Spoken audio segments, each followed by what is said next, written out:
Est-ce que tu peux commencer à élever ta voix et parler à Dieu? Ce n'est pas le temps de la distraction.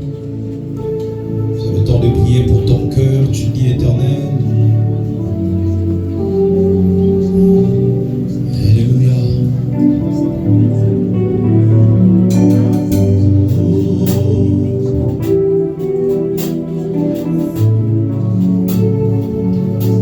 Si j'ai trouvé grâce à tes yeux, ne me prive pas.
Désirons encore trouver grâce à tes yeux, dans le nom de Jésus-Christ.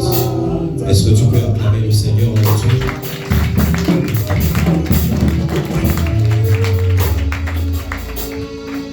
Je disais, est-ce que tu peux acclamer Jésus mon Dieu?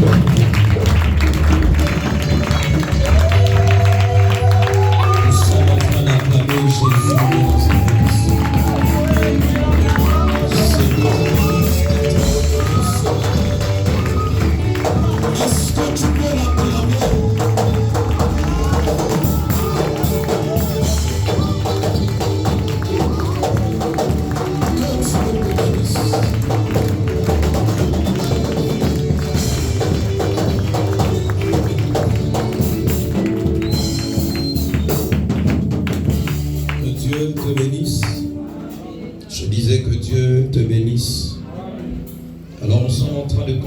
Avec notre thème, mais avant cela, j'aimerais honorer la présence d'un homme de Dieu qui, à chaque fois quand il est à Lubumbashi, il vient quand même célébrer l'Éternel avec nous. Je demandais à l'homme de Dieu, Papa Annie, est-ce que vous pouvez tenir debout? Est-ce qu'on peut acclamer fortement cet homme de Dieu? Que Dieu vous bénisse. Alors nous sommes en train de parler des éléments qui permettront à ce que cette année, toi et moi, soyons en train de vivre la joie. C'est Moïse qui parle dans le livre de Psaume. Il dit, réjouis-nous autant d'années que nous avons été humiliés. Est-ce qu'on peut nous donner une bonne mélodie? Réjouis-nous autant d'années que nous avons été humiliés, autant des jours que nous avons vu la souffrance. Alléluia. Alors depuis un certain moment, nous voyons certains éléments qui vont nous amener à vivre la réjouissance. Et ma prière ce matin est que Dieu t'amène à vivre la joie en cette saison. Amen. Tu n'as pas dit Amen? Amen. Que Dieu t'amène à vivre la joie en cette saison et en cette année 2025. Alors on va lire très rapidement quelques portions d'écriture. J'ai travaillé avec la sœur Julia, Papa Annie qui est là, le frère Ancy sera également prêt, parce qu'il va nous aider avec ce micro-là, la lecture de la parole. On a commencé avec le livre de Jacques. Le livre de Jacques, chapitre 4.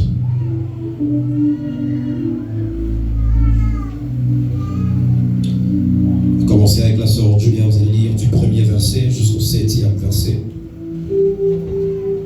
On va également nous préparer le livre de Philippiens, chapitre 2. Philippiens, chapitre 2. On va commencer le 3e verset jusqu'au 11e verset.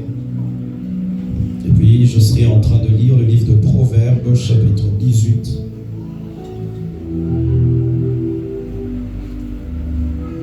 Proverbe 18, le 12e verset. Apparence, vous pouvez également nous préparer le livre de Romains. Romains, chapitre 12. Dis à ton voisin, ne sois pas dans la distraction. Romains, chapitre 12. On va commencer au 1er verset jusqu'au 3e verset. On peut y aller si on a trouvé. Jacques, chapitre 4, nous allons commencer au 1er verset, lisons au nom de Jésus. D'où viennent les luttes et d'où viennent les querelles parmi vous? N'est-ce pas de vos passions qui combattent vos membres? Vous convoitez et vous ne possédez pas. Vous êtes meurtriers et envieux et vous ne pouvez pas obtenir. Vous avez des querelles et des luttes et vous ne possédez pas. Parce que vous ne demandez pas. Vous demandez et vous ne recevez pas parce que vous demandez mal, dans le but de satisfaire vos passions. Adultères que vous êtes, ne savez-vous pas que l'amour du monde est inimitié contre Dieu? Celui donc qui veut être ami du monde sera ennemi de Dieu. Croyez-vous que l'Écriture parle en vain? C'est avec jalousie que Dieu chérit l'esprit qu'il a fait habiter en nous.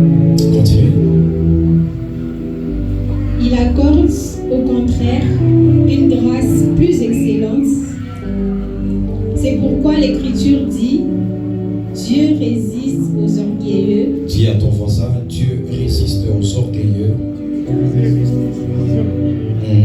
Mais il fait grâce aux humbles. Mais il fait grâce aux humbles. Soumettez-vous donc à Dieu, résistez au diable, et il fuira loin de vous. Amen. Acclame le Seigneur pour la lecture de la parole. La Bible est en train de dire que Dieu résiste aux orgueilleux, mais il fait grâce aux humbles. Alléluia. Alors depuis un certain temps, nous avons commencé à parler de la grâce. La grâce comme étant un élément que Moïse demande sur le peuple d'Israël afin que la joie et la réjouissance soient manifestes. Il dit que la grâce de l'Éternel soit sur nous. Et puis il dit affermis l'ouvrage de nos mains. Oui, affermis l'ouvrage de nos mains.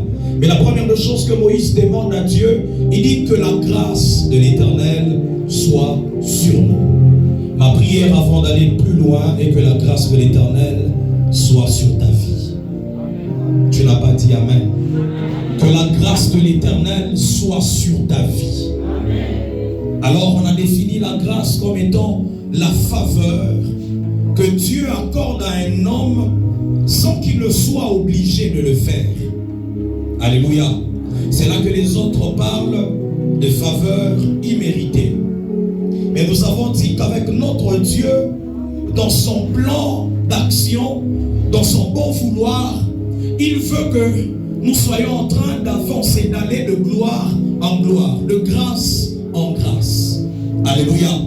C'est pourquoi Pierre est en train de dire que la grâce et la paix vous soient multipliées. Il dit par la connaissance de notre Dieu et par la connaissance de notre Seigneur Jésus-Christ. C'est que le vœu de Dieu est que toi et moi, que l'église Bethléem soit en train de vivre une grâce plus élevée. Alléluia. Que la grâce que tu avais hier ne soit pas la même grâce que tu vivras demain. Amen.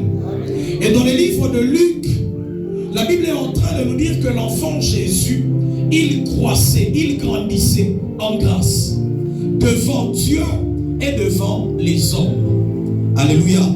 Tu peux avoir la grâce devant Dieu, c'est une bonne chose, mais Dieu attend que tu aies également la grâce devant les hommes. Alléluia. Dieu attend que tu vives également la faveur devant les hommes. Que les hommes soient en train de te favoriser dans tout ce que tu seras en train de faire. Alléluia.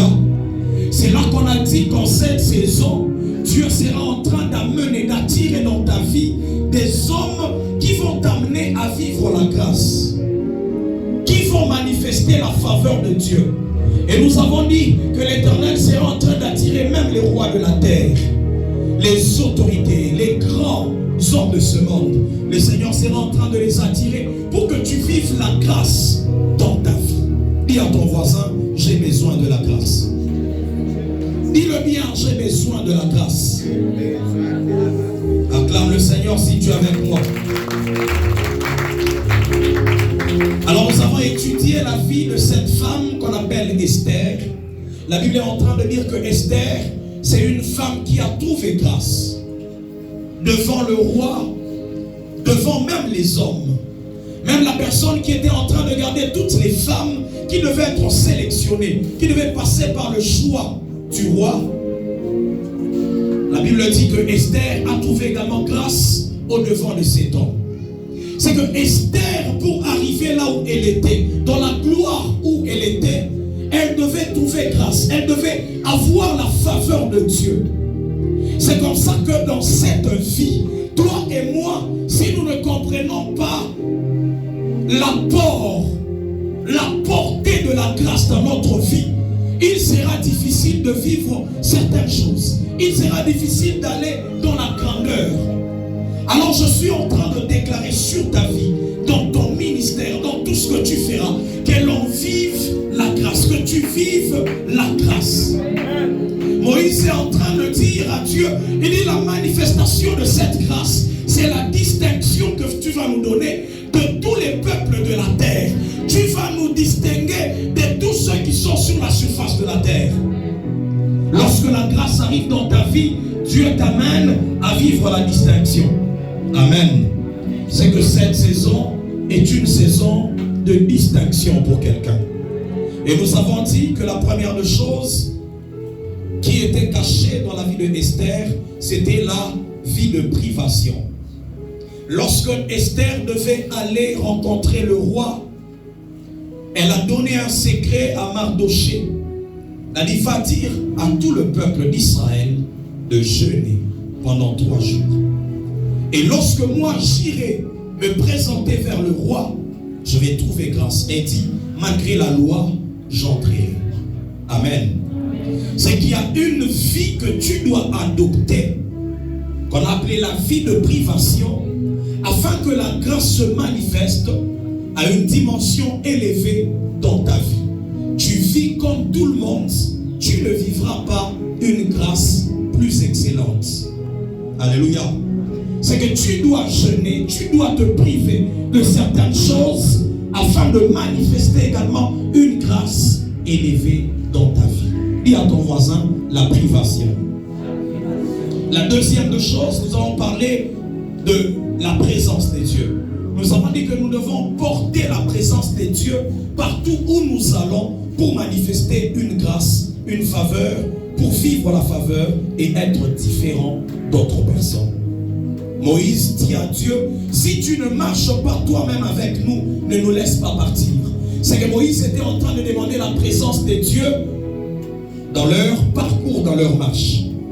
La Bible est en train de parler d'un homme comme Joseph. On dit dans la maison de Potiphar, tout ce qu'il était en train de faire réussissait. Et il a trouvé grâce au devant de son maître parce que Dieu était avec lui. Parce que Dieu était avec lui. Quand tu marches avec Dieu, tu portes la présence de Dieu partout où tu passes. Tu verras la faveur t'accompagner. Et ma prière, c'est qu'en cette année, que l'on soit des porteurs de la grâce de Dieu. Que l'on ne marche pas comme tout le monde, mais quand on sera en train de marcher, que l'on sente que Dieu nous accompagne. Que dans tes paroles, que l'on sente qu'il y a la présence de Dieu.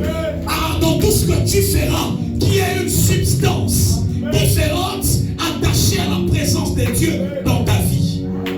Ma prière ce matin est que tu entres dans la présence de Dieu, mais en sortant, que tu sois porteur de la présence de Dieu.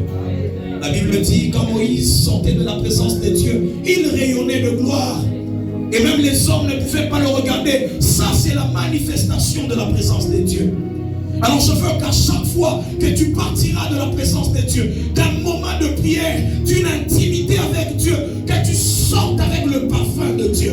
Que tu sortes avec le parfum de Dieu. Quand tu passes, que l'on dise, Dieu est passé par ici. Dieu est passé par ici. Ma prière, c'est que l'onction, qui est la manifestation de la présence de Dieu sur ta vie, soit en train de t'accompagner. Que Dieu t'amène à vivre ces choses. Alors ce matin, je suis en train d'ajouter un autre élément qu'on vient de nous lire dans cette portion de Jacques. La Bible est en train de dire que Dieu résiste aux orgueilleux, mais il fait grâce à ceux qui sont humbles.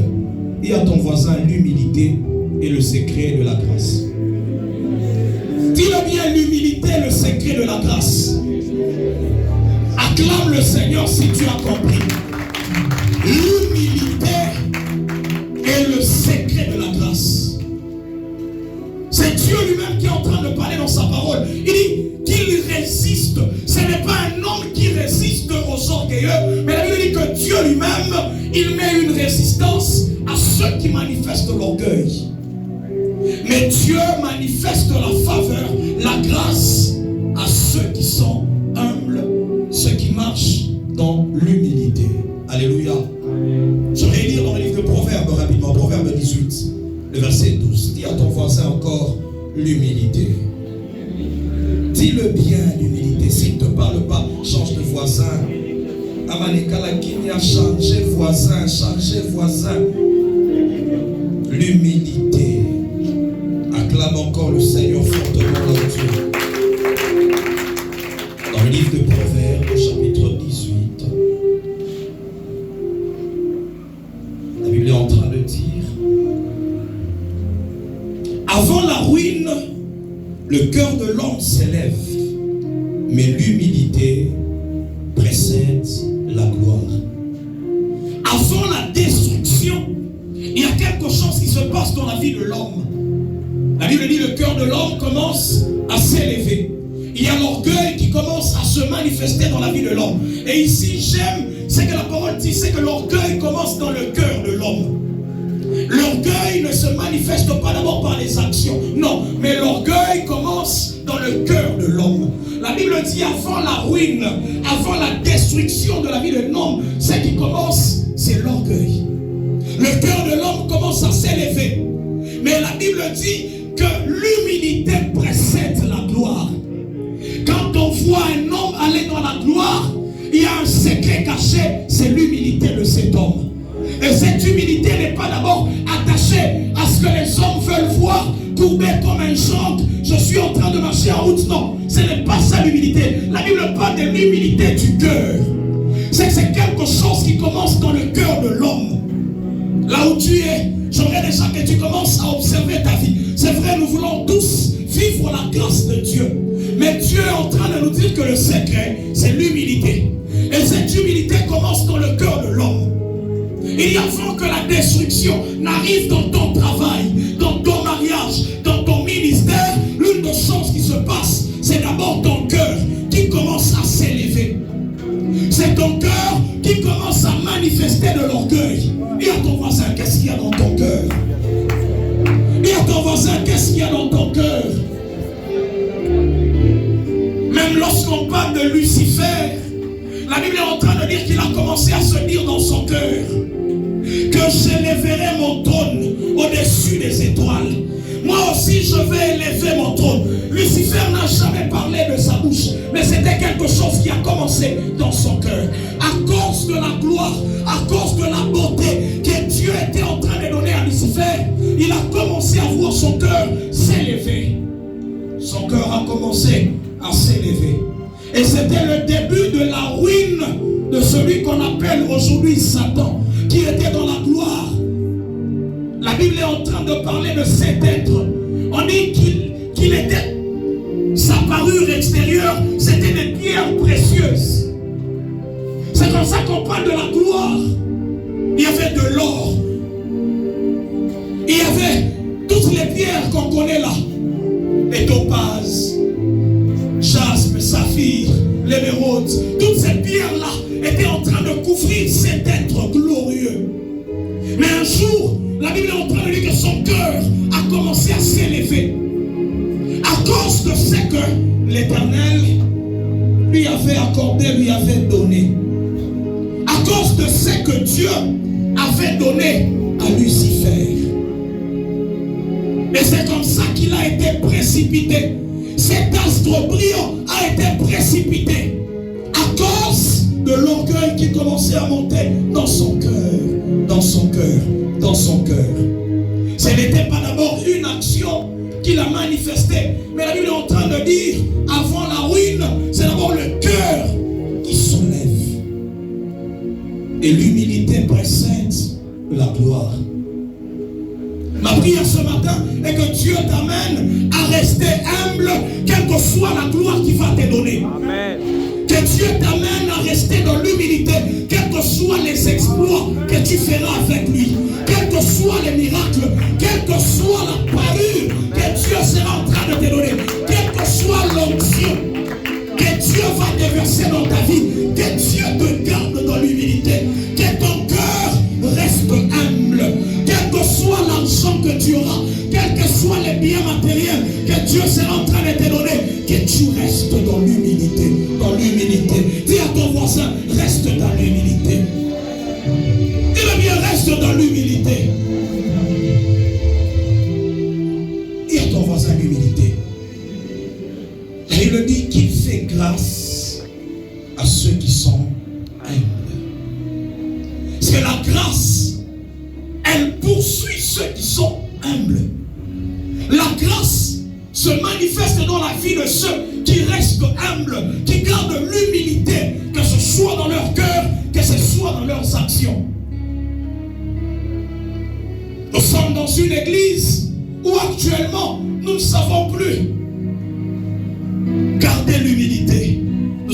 une génération où l'humilité n'est plus notre partage. Ou à un certain moment, quand seulement Dieu commence à vous donner une petite grâce, déjà l'orgueil se manifeste. Déjà nos cœurs commencent à s'élever. Ça, c'est une sémence du diable dans l'église afin qu'on n'arrive pas à manifester les grandes choses. Mais ma prière, c'est que Dieu t'amène à aller loin par ton humilité. Que Dieu t'amène à aller loin par ton humilité. C'est que Dieu lui-même détruit l'homme qui manifeste l'orgueil. C'est là qu'on dit qu'avant la ruine, ce qui arrive, c'est le cœur de l'homme qui s'élève.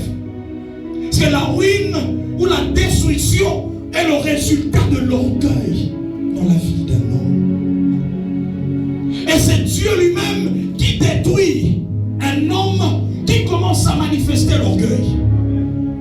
C'est comme ça que la Bible dit qu'il résiste. Dieu lui-même résiste aux orgueilleux. Ce que j'aime, c'est qu'au diable, tu peux résister. La Bible dit, résistez au diable et il fuira loin de vous. Au diable, on peut résister et il va fuir. Mais à Dieu, on demande d'être humble, de garder cet état d'humilité dans notre cœur, dans notre vie. Il suffit seulement que l'on prie pour un malade et qu'il est guéri. Déjà, c'est fini. C'est l'orgueil qu'on manifeste. Que Dieu nous amène à briser ces choses dans l'église. Que Dieu t'amène à briser ce caractère en toi afin que la grâce se manifeste dans ta vie en cette année. Que Dieu t'amène à garder ce sentiment d'humilité, de modestie à chaque fois que tu marcheras. Papa, lisez-nous cette portion d'écriture de Romains. Romains, chapitre 12, commencez au premier verset. La sœur Julia nous prépare 2 Corinthiens 12. 2 Corinthiens 12. J'aimerais qu'on étudie ensemble cette notion d'humilité. Je crois que c'est un enseignement très vaste. On en parlera en long et en large. Romains chapitre 12. Commencez au premier verset.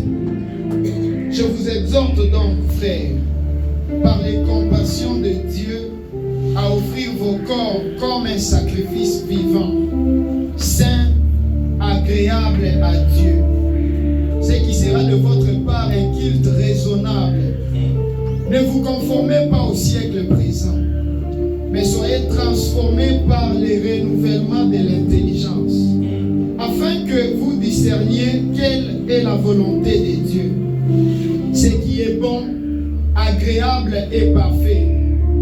Par la grâce qui m'a été donnée. Par la grâce qui m'a été donnée. Je dis à chacun de vous de n'avoir pas de lui-même, de n'avoir pas de lui-même une trop haute opinion. Regardez ce qu'il dit. Il dit, je demande à tout un chacun de nous de ne pas avoir de lui-même une opinion d'être trop élevé. Alléluia. Alléluia. Est-ce qu'on est en train de comprendre? C'est Paul qui est en train de donner ce conseil. Il dit de ne pas avoir une opinion d'être trop élevé que les autres. Quand tu te vois, ça je ne peux plus faire. Nous là, Dieu nous a déjà menés à une dimension élevée. On ne peut pas toucher à ça. On ne peut pas faire telle chose. Il dit que chacun de vous n'ait pas une opinion trop élevée de lui-même. C'est un travail personnel. C'est toi-même quand tu vois ton cœur commencer à s'élever, commencer à monter, tu te dis non, je ne dois pas avoir une opinion trop élevée de moi-même. La première des choses, l'humilité se manifeste devant les hommes. C'est comme ça qu'il dit de ne pas avoir une opinion trop élevée de nous-mêmes par rapport aux autres, par rapport à ceux qui sont autour de toi. Dis à ton voisin, tu n'es pas plus élevé que les autres qui sont autour de toi. Dis-le bien, tu n'es pas plus élevé que ceux qui sont à côté de toi. Acclame le Seigneur si tu comprends que tu n'es pas élevé. Finissez ma pensée. De ne pas avoir de lui-même une trop haute opinion, mais de revêtir des sentiments modestes, de revêtir le sentiment modeste. Quand on parle de l'humilité, on dit que c'est un sentiment de modestie. Où l'homme reste simple, modeste, dans laquelle il peut se retrouver. On ne peut pas parler de l'humilité quand tu n'es pas dans la gloire. On ne peut pas parler de l'humilité quand... Alléluia.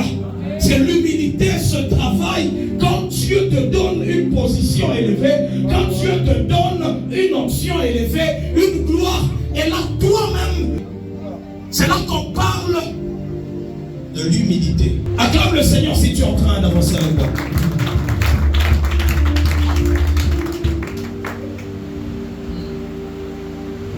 Mais de revêtir des sentiments modestes. Revêtir des sentiments modestes. Selon la mesure de la foi que Dieu a départie en chacun.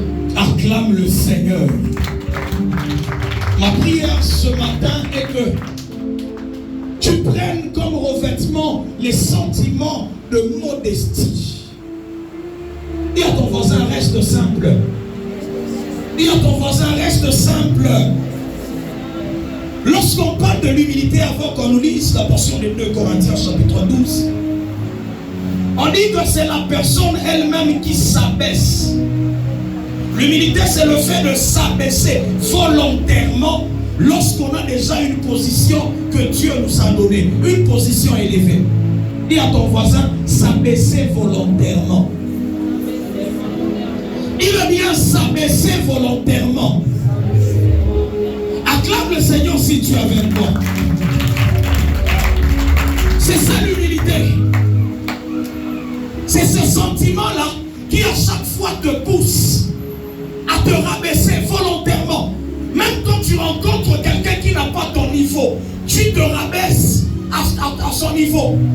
C'est ça qu'on appelle l'humilité. Dieu t'a déjà donné l'argent. Mais quand tu parles avec ceux qui n'ont pas d'argent, tu te mets à leur niveau. Tu gardes ce sentiment de modestie, ce sentiment de simplicité. Mais il suffit seulement que Dieu nous donne un véhicule, papa, si vous.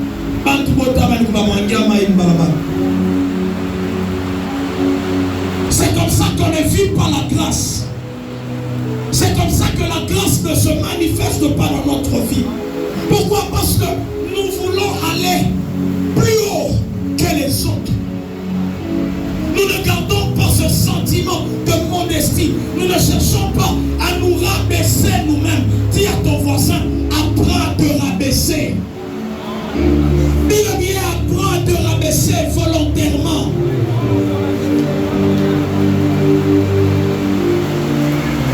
Il suffit seulement que tu croises en cours de route quelqu'un qui essaye seulement de te toucher. Il ne connaît pas mon niveau. Hein. C'est parce qu'il ne connaît pas ce que je suis. Amen. Il suffit seulement qu'on invite un homme de Dieu, papa Sylvain, quelque part on les met derrière.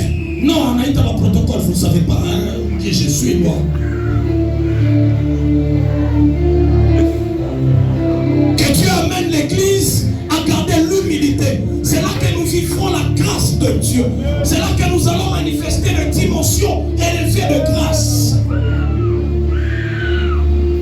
C'est ça qui est en train de tuer les serviteurs de Dieu, les hommes de Dieu actuellement. C'est parce qu'on ne veut pas garder ce sentiment de modestie, de simplicité. Et ça commence toujours dans le cœur. Toi-même, tu commences à te dire, mais on va aller chez eux. C'est pas ces gens-là, ils ne savent pas qui nous sommes. Hein? Dans le cœur, ça commence. Le cœur commence à s'élever. Il y a d'autres personnes qui, cette forme de manque d'humilité se manifeste par le fait qu'on veut toujours être applaudi des autres, des hommes.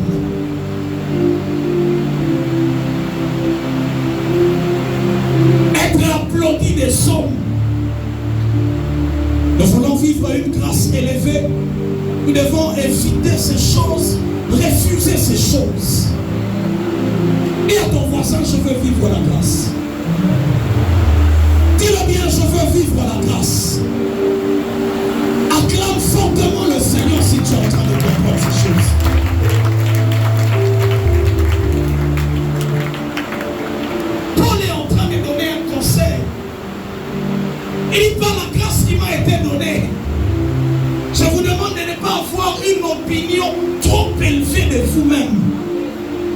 Et quand je regarde le prophète Josué, est-ce que ce qu'il fait là, nous tous on peut le faire?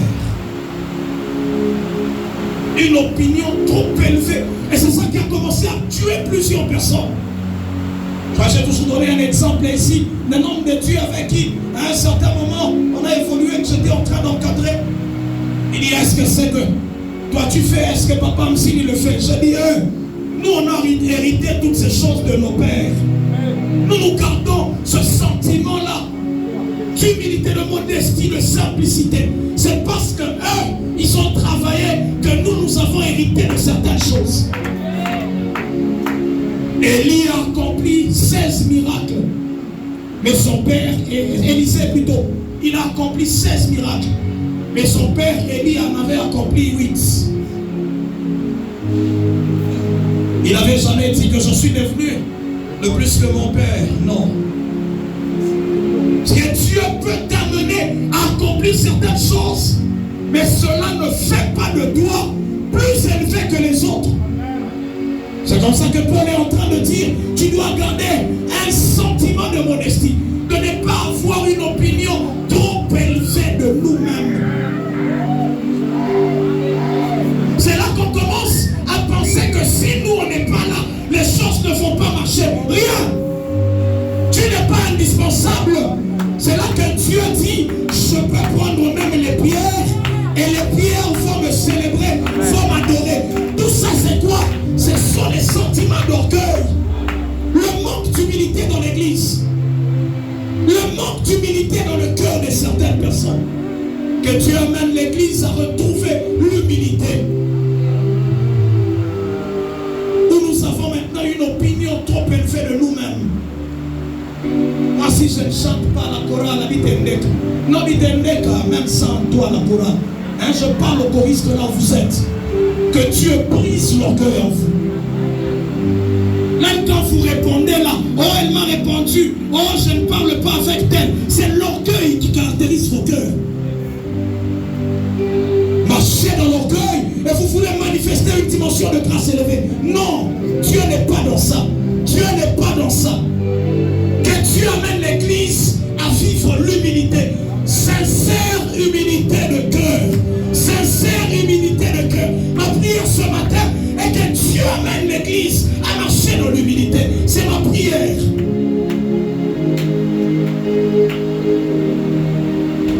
Si on veut marcher avec une dimension élevée de grâce, l'humilité doit nous caractériser. Tu veux chanter d'une manière extraordinaire, que l'humilité te caractérise. La chorale Monécha qui bourri qui cuisse. Je dois vous parler sincèrement pour briser cette sémence-là du diable dans la chorale. C'est comme ça que vous ne chantez pas. Il y a une sémence qui commençait à monter dans vos cœurs. Je ne suis pas là, ça ne va pas se passer. Je ne suis pas là, on ne va pas faire. Si on ne vous dit pas certaines vérités, vous n'allez jamais changer. On est en train de vous tuer. Même si c'est toi qui avais commencé avant nous, même si c'est toi qui chantais le ciel, il se fend. Garde ce sentiment de modestie en toi. Ne cherche pas ce que les hommes t'acclament. Mais la Bible est en train de dire, il était grand devant Dieu.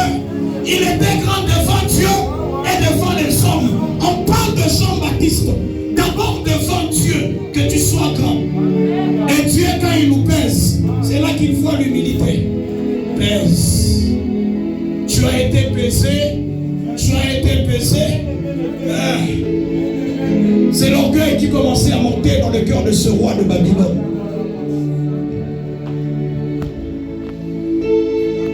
Ce sont ces genres de prédications qu'on n'aime pas à l'église. On n'aime pas ça. On aime la grâce. Aujourd'hui, pour que la grâce vienne sur ta vie, l'humilité, mets-toi en ordre. Mets-toi en ordre. Garde l'humilité. Garde l'humilité. Lisez-nous cette portion des 2 Corinthiens. 2 Corinthiens, chapitre 12. C'est un homme qui marche avec Dieu. Papa Siva qui fait des visions extraordinaires. Mais regardez ce qu'il dit. Ah, lisez. Il faut se glorifier. Cela n'est pas bon. Cela n'est pas bon. J'en viendrai néanmoins à des visions et à des révélations du Seigneur. Je connais un homme en Christ. Il ne parle même pas de lui-même.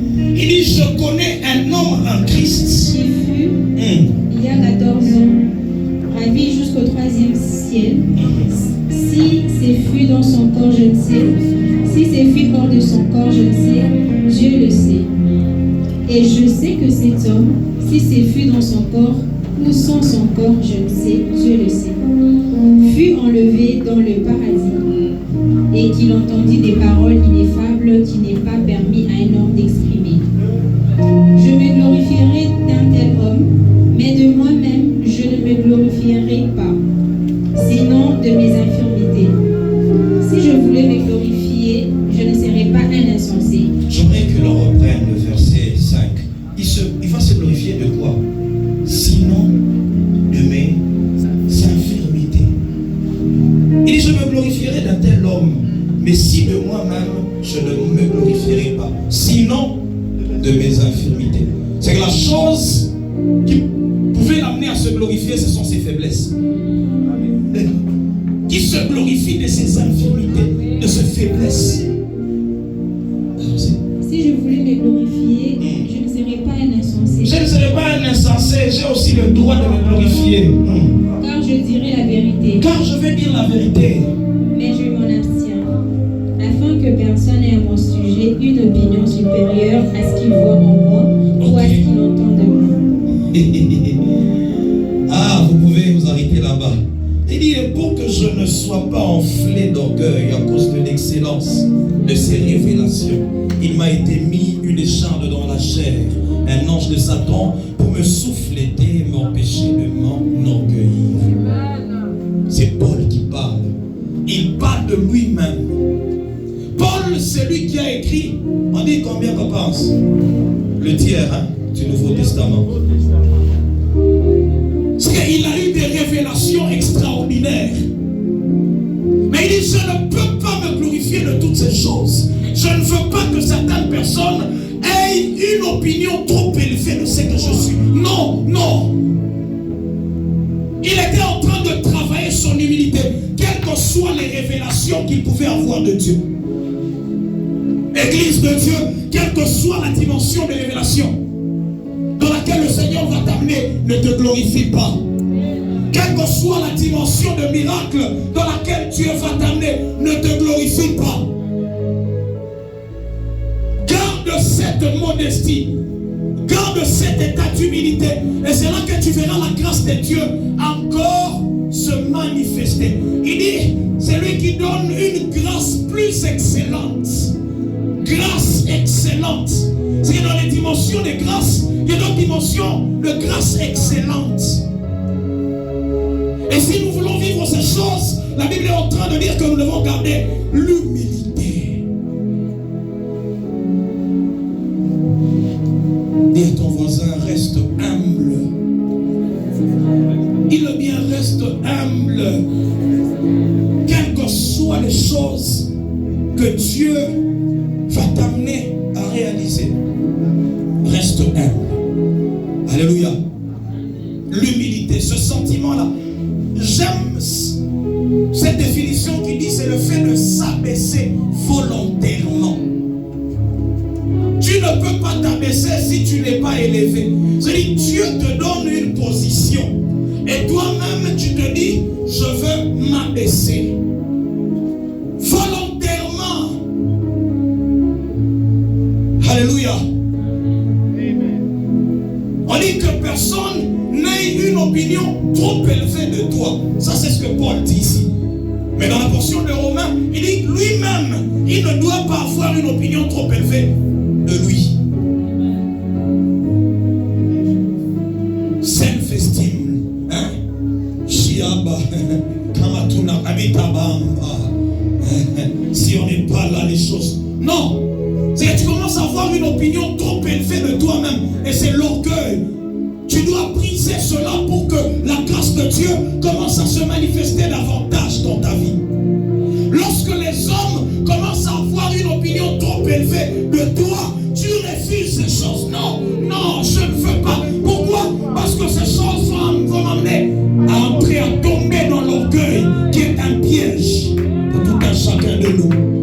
À un certain moment, ce sont les hommes qui nous amènent à entrer, à tomber dans l'orgueil. C'est quand on commence à donner des éloges. Tu parles bien, tu fais bien ton travail, tu fais ceci très bien. C'est là que maintenant notre cœur commence à s'enfler d'orgueil, commence à s'élever. Les autres commencent à avoir une opinion trop élevée de nous. Ou encore nous-mêmes, nous commençons à avoir une opinion trop élevée de nous, de ce que nous faisons. Ma prière ce soir est que Bethléem recherche l'humilité. J'étais en train de dire que ma prière est que Bethléem recherche l'humilité. Dans tout ce qu'on sera en train de faire, que l'humilité soit notre caractère. Lorsque les autres commencent à avoir une opinion trop élevée de nous, c'est là qu'on recherche maintenant les éloges.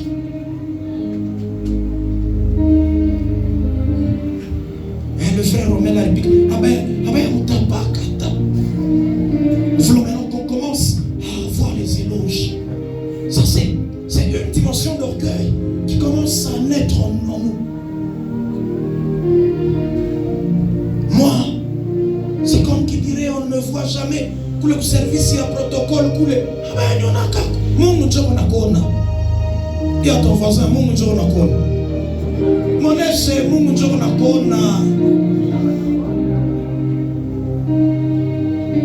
c'est ça qui me tue.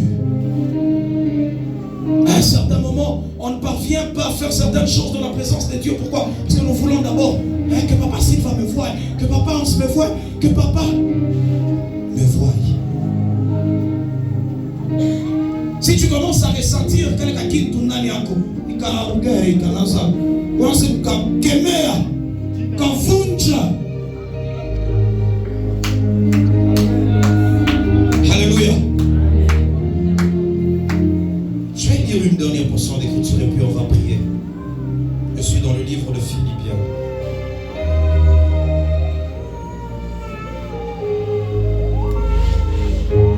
Philippiens chapitre 2, je lis à partir du verset 3. La Bible dit: ne faites rien par esprit de parti ou par vaine gloire aux églises, mais que l'humilité vous fasse regarder les autres comme étant au-dessus de vous-même.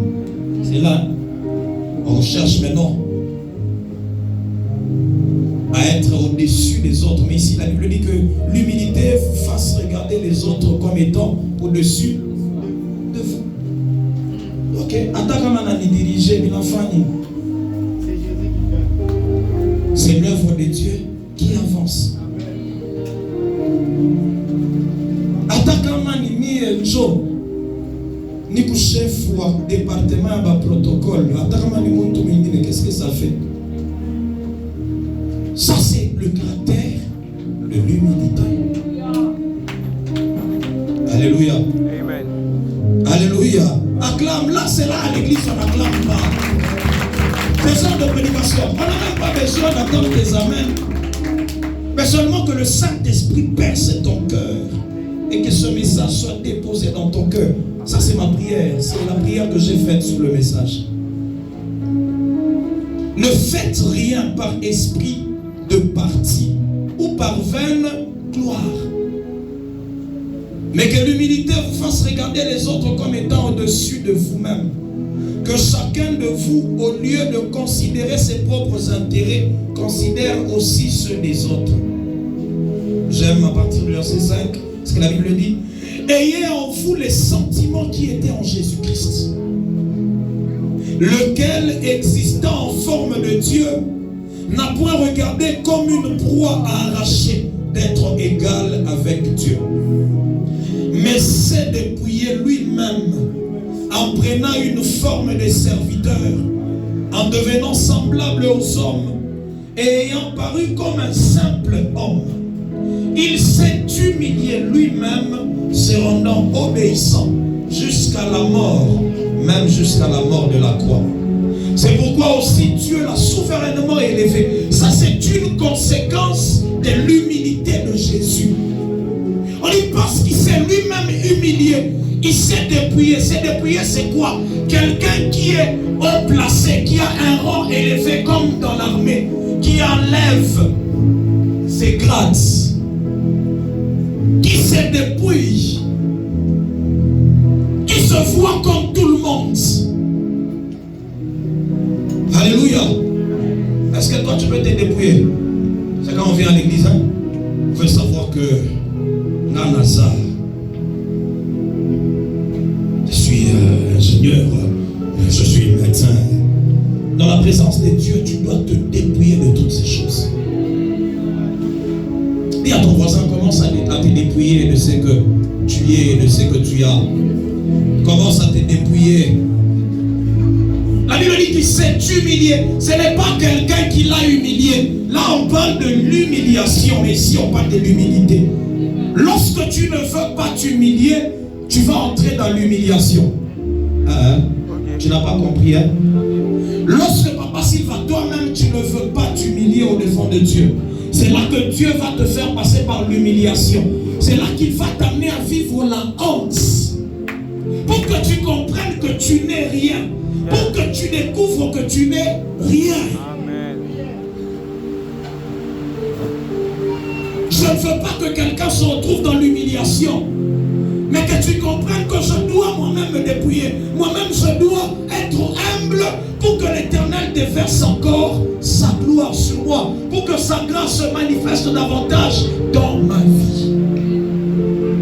Au-delà de la prière, au-delà de la privation, au-delà de tout ce que tu connais, porter la présence de Dieu, tu dois rester humble. Tu dois rester humble. Tu dois garder l'humilité. Alléluia. Tu dois te dépouiller de la gloire. C'est comme quelqu'un à qui Dieu donne une dimension de gloire. Mais à chaque fois, la personne remet cette gloire. C'est ce que les 24 vieillards font devant de Dieu. La Bible dit qu'ils sont couronnés. Ils ont leur couronne, papa. Mais ils enlèvent la couronne.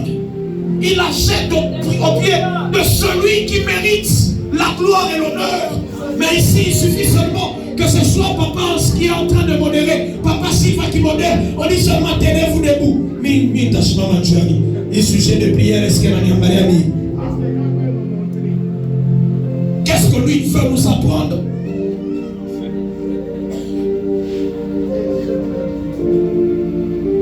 C'est Dieu lui-même qui pose la couronne. C'est Dieu lui-même qui les honore. Mais ces êtres prennent l'honneur et remettent ça à Dieu. Que ce soit l'attitude de quelqu'un dans la présence de Dieu. Amen. Quand tu chantes, quand tu pries, quand tu parles, que ce soit avec une attitude d'humilité au devant de Dieu. Tu le fais comme étant un homme humble. Tu dis, quelle que soit la gloire que j'ai, quelle que soit, Seigneur, la puissance que tu nous as donnée, nous restons faibles au devant de toi. Nous restons humbles au devant de toi. La Bible est en train de dire qu'il s'est dépouillé. Il s'est dépouillé. Il est arrivé à s'humilier. Il dit, il avait la forme d'un Dieu, mais il a laissé. Il a pris la forme d'un homme. Il s'est rabaissé. La Bible parle de cela comme étant un rabaissement. Que Dieu t'amène à te rabaisser de manière volontaire. Que tu n'attendes pas que l'on vienne t'humilier par quelqu'un. Non. Mais que toi-même, que tu commences à travailler ce caractère d'humilité en toi. Et à ton voisin, travaille ce caractère d'humilité.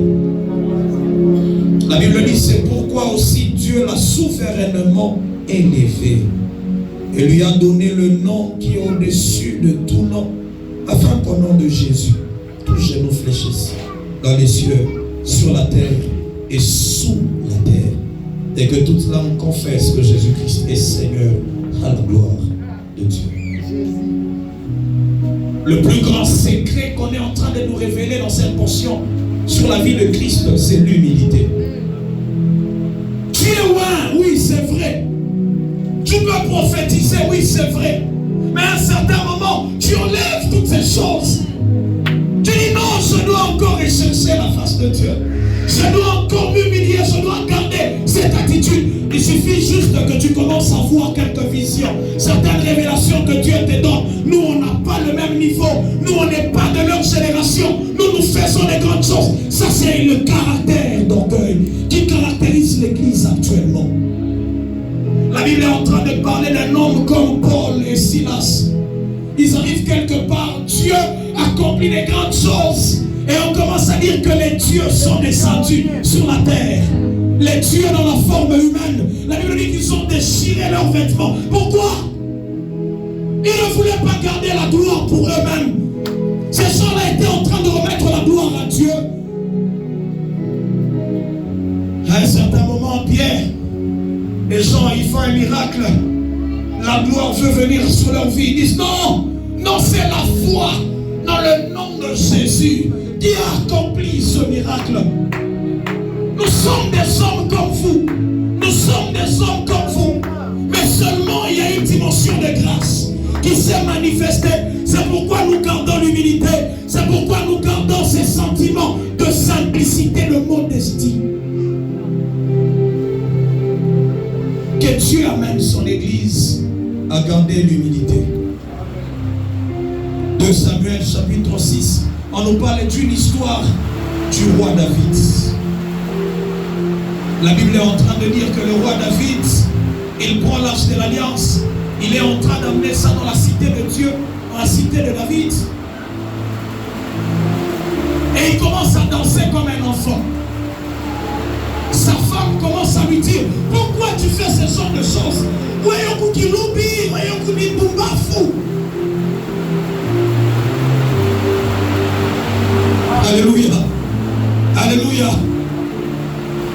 Et David dit, le Dieu là, qui a retiré la royauté de la main de ton père, et me l'a accordé. C'est pour ce Dieu là que je suis en train de danser. À un certain moment, ta manière de danser, ta manière de louer doit être une expression d'humilité au devant de Dieu. Au devant de Dieu, une expression de ton humilité. Un roi, il se déshabille et sa femme, Michal, commence à lui dire, mais oui, on a maintenant du choucha. À un certain moment, que Dieu nous donne des bonnes femmes qui comprennent tout ce qu'on est en train de dire. Même quand tu gardes ton humilité, à un certain moment, ce sont les femmes, hein, papa, ça.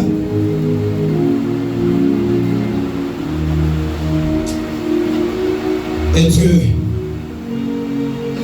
et on va la connaître, Jomana, Naweye, unaweza kufanya kyako, Naweye.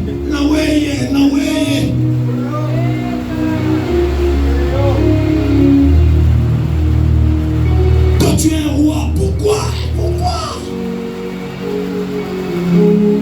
La Bible est en train de dire que le roi dansait. C'est une attitude, un exemple de quelqu'un qui garde l'humilité. Que ce soit devant Dieu, que ce soit devant les hommes, que ce soit devant Dieu, que ce soit devant les hommes, que tu gardes cette attitude d'humilité. Non, même devant les hommes. Il se déshabille devant les hommes. La Bible dit que sa femme regardait par la fenêtre. Elle voit le roi, avec toute sa gloire, mais en train de danser. Quelle est la gloire que nous avons pour ne pas danser au devant de ce Dieu, pour ne pas exprimer quelque chose au devant de Dieu? J'aimerais que là où tu es, que tu inclines juste ta tête, que tu commences à prier et dire, Seigneur, brise en moi cette sémence d'orgueil. Brise dans ton église cette sémence d'orgueil.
brise en moi. Brise la force du moi. La force là du moi, à chaque fois tu dis moi. Il dit brise la force du moi qui combat mon âme et qui t'empêche d'œuvrer en moi, qui t'empêche de travailler avec Dieu, qui empêche à Dieu de manifester une dimension élevée de grâce. Brise la force du moi qui combat mon âme et t'empêche de brise la force du moi qui combat mon âme et t'empêche brise la force du moi qui combat mon âme et t'empêche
tu as fait au devant de Dieu afin que tu sois ce que tu es. C'est la grâce de Dieu. Ce n'est que par ta grâce. Ce n'est que par ta grâce. Ce n'est que la grâce de ce Jésus. Ce n'est que la grâce de Jésus. C'est pourquoi garde l'humilité. Garde l'humilité. Il brise la force du moi qui domine mon âme, qui combat mon âme et qui t'empêche d'œuvrer en moi. Tu vas prendre tes offrandes là où tu es.